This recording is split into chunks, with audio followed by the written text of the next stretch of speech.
एक 80 वर्षीय व्यक्ति अपने 45 वर्षीय उच्च शिक्षित बेटे के साथ अपने घर में सोफे पर बैठा था। अचानक उनकी खिड़की पर एक कौवा बैठ गया। पिता ने अपने बेटे से पूछा, यह क्या है? बेटे ने जवाब दिया, यह एक कौवा है। कुछ मिनटों के बाद पिता ने अपने बेटे से दूसरी बार पूछा, यह क्या है? बेटे ने कहा, पिता मैंने अभी आपको बताया ना, यह एक कौवा है।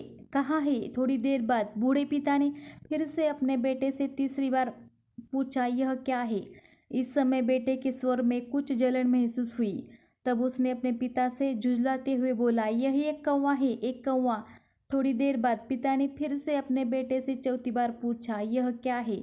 इस बार बेटा अपने पिता पर चिल्लाया, आप मुझसे बार बार एक ही सवाल क्यों पूछते रहते हैं? हालांकि मैंने आपको कई बार बता चुका हूँ कि यह एक कौवा है। क्या आप इसे समझ नहीं पा रहे हैं? थोड़ी देर बाद पिता अपने कमरे में गए और एक पुरानी डायरी लेकर वापस आए, जिसे उन्होंने अपने बेटे के जन्म के बाद से बनाए रखा था।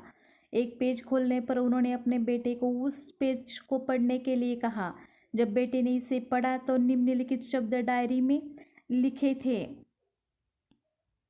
आज मेरा 3 साल का छोटा बेटा सोफे पर बैठा था जब खिड़की पर एक कौवा बैठा था। मेरे बेटे ने मुझसे 23 बार पूछा कि यह क्या है, और मैंने उसे 23 बार जवाब दिया कि यह एक कौवा था। मैंने उसे हर बार प्यार से गले लगाया और उसने मुझसे 23 बार फिर से वही सवाल पूछा। मुझे इस बात से बिल्कुल भी चिढ़ नहीं हुई कि मैंने अपने मासूम बच्चे के लिए प्यार महसूस किया है, जबकि छोटे बच्चे ने उससे 23 बार पूछा, यह क्या है? पिता को 23 बार पूरे सवाल का जवाब देने में कोई जलन महसूस नहीं हुई, और आज जब पिता ने अपने बेटे से सिर्फ 4 बार यही सवाल पूछा तो बेटे को चिढ़ और गुस्सा महसूस हुआ।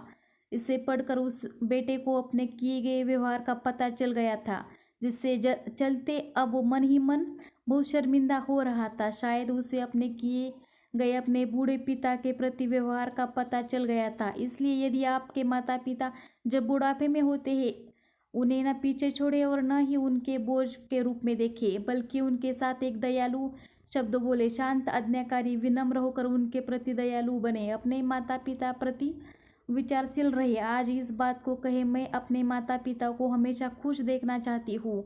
जब से छोटा बच्चा था उन्होंने मेरी देखभाल की। उन्होंने हमेशा मुझ पर अपने निस्वार्थ प्रेम की वर्षा की है।